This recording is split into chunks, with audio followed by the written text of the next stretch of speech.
వచ్చారా? అబ్బా నాకు సిగ్గేస్తుందండి. నాకు సిగ్గేస్తుంది. మీ గొంతు ఏమిటి అలా ఉంది? రొమాన్స్ లో దిగేటప్పుడు నా గొంతును రకరకాలుగా మార్చేస్తుంటాను. అది నా టెక్నిక్. డీటెయిల్స్ అడగ. సర్లేండి, ముందు చేతింది.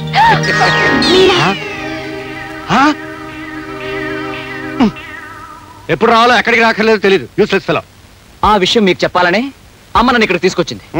ఏమే రంగరాచి, నీకంటే పెద్ద గౌరవం కూడా లేకుండా ప్రేమ వ్యవహారం నడిపితే ఆయన ఉత్తరాలు రాస్తావా? నోర్ముయ్, నేను ఉత్తరం రాసింది ఈ ముసలోడు కాదు, మీ అబ్బాయికి.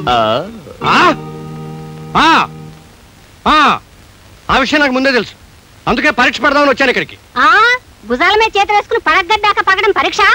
అది పరీక్షలో ఫస్ట్ పార్ట్. సెకండ్ పార్ట్ జరగకుండా నువ్వు వచ్చేసావు, అది నీ తప్పు. సర్లే పదండి. ఏనో వాగు. ఇదిగో, ఎప్పుడు కొడుకులకు ఉత్తరాలు రాయకు. రాసిన తండ్రులకి అందనేవకు. అందరూ కాపురాలు చెడగొట్టకు. అసలు నా సంగతి ఏమనుకుంటున్నావు? నేను నిప్పులాంటి మనిషిని, కృష్ణుడిని. రోజు భగవద్గీత చదువుతాను. ఆయన్ని ప్రేమించలేదు, పరీక్షించడానికి వెళ్ళాను. 1,00,000 సార్లు చెప్పాను. నువ్వు నోరెత్తుకో. చాలా లోపల పదండి. చెయ్యొద్దులు. ఏమిటే చిన్నపిల్లని అనుకున్నాడు. రమ్మంటుంటే